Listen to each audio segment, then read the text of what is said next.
management chapter. You'll learn to create portfolio-level status reports, set up governance thresholds and risk registers, and build executive dashboards that give decision-makers a clear, big-picture view of the entire portfolio. A project manager focuses on one schedule, one budget, one team. A portfolio manager has to handle dozens of projects all running at the same time. Without structured reporting and governance, problems stay hidden until they turn into crises. This lesson gives you the tools to catch those problems early and respond with confidence. Here's the path we will follow.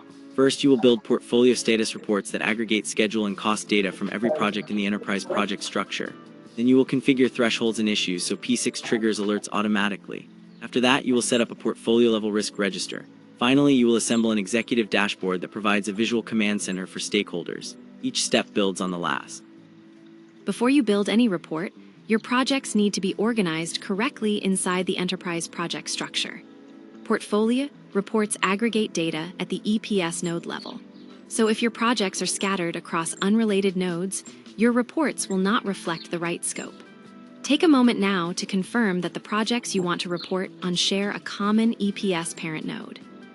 Creating a portfolio status report in P6 is a clear, straightforward process. Open the Reports module from the Tools menu. Then select or create a report group for portfolio summaries. Define the scope by choosing the EPS node that contains your projects. Next, configure typical data fields like planned versus actual cost, schedule variance, and overall percent complete. Finally, run the report and publish it as a PDF or HTML file for distribution. Portfolio status report covers 3 dimensions.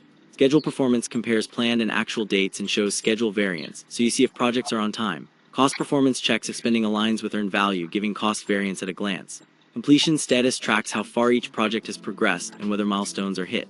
Together, these 3 dimensions give a complete health picture for every project.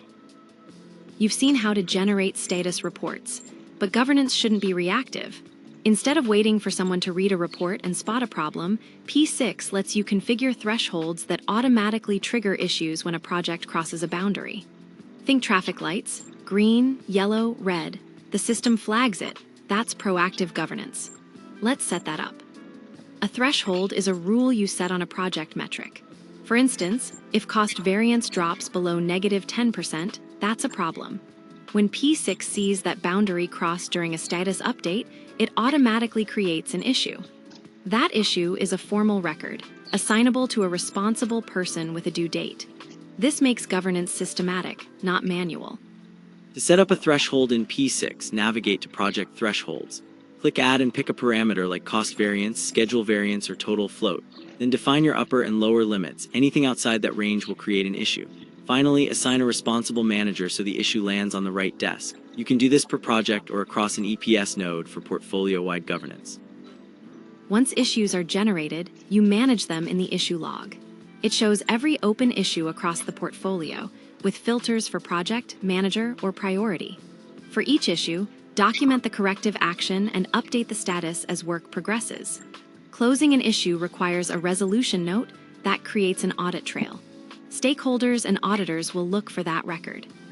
We just finished with the issue log, where thresholds capture problems that have already happened. Now risk management looks ahead to problems that might happen. P6 includes a risk register you can use at the project level, and then aggregate those risks for a portfolio-level view. This section 3 will walk through setting that up, will define risks, assign probabilities and impacts, and see the portfolio-level picture. Let's get started. Set up a portfolio risk register from the project level up. Open the risk module for each project and standardize risk categories across teams. That consistency makes aggregation work. For each risk, assign probability and impact scores. P6 multiplies them to give a risk score. When all projects have scored risks, run a portfolio report to rank risks across the EPS node. That shows you where your biggest exposure is. The risk matrix sorts risks by probability and impact. High lands in the critical quadrant, act now. High probability, lower impact, monitor closely. High impact, lower probability, have a contingency ready. Low on both, accept and log for periodic review. At the portfolio level, watch that no single project carries too many critical risks without a mitigation plan. To wrap up portfolio governance, we turn to the executive dashboard. Project managers work with detailed reports and risk registers. Executives need a faster view, one screen that shows project health at a glance. Green for on track, yellow for watch, red for action. It brings all key performance indicators into one view so they know where to focus. Let's build that in P6. Open the Dashboards tab in P6 Web. Create a new dashboard and name it, say, Portfolio Executive View. Then add portlets, Project Health KPI tile, Cost Performance Summary, Milestone Tracker, Open Issues Count. Configure each portlet's filter to the correct EPS node. Set access permissions and share the URL. Stakeholders bookmark it to check portfolio status anytime, no report needed. Pick 3 portlets. First, a health summary, red, yellow, green per project for instant triage. Second, cost and schedule KPIs, the schedule performance index and cost performance index across the portfolio showing value for money. Third, a risk and issues count, open critical risks and unresolved high priority issues. They answer, are we on track, within budget, and what should I worry about? Before we close, here are the governance mistakes that undermine portfolio reporting.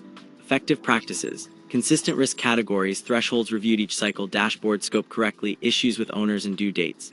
The mistakes mirror that. Different risk scales per project make aggregation meaningless. Static thresholds lose relevance. Unfiltered dashboards hide the signal. Issues never closed turn governance into a formality. Here's what we covered. Portfolio status reports pull schedule, cost, and completion data from all projects in your EPS, giving a consolidated view of portfolio health. Thresholds and issues automate governance. Flag problems once a metric crosses a boundary. And the risk register, paired with an executive dashboard, gives leaders fast visibility for decisions. That's the full toolkit for oversight in Primavera P6.